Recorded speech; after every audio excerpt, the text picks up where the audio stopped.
I paid a photographer $300 to take pictures of my car.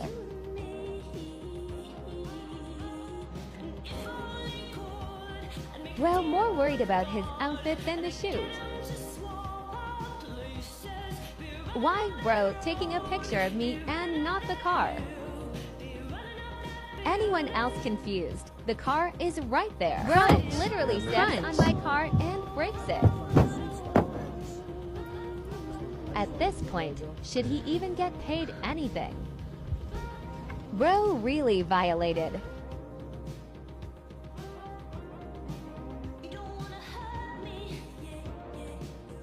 These shots better be Hugo. No bro, the bunny hop is wild.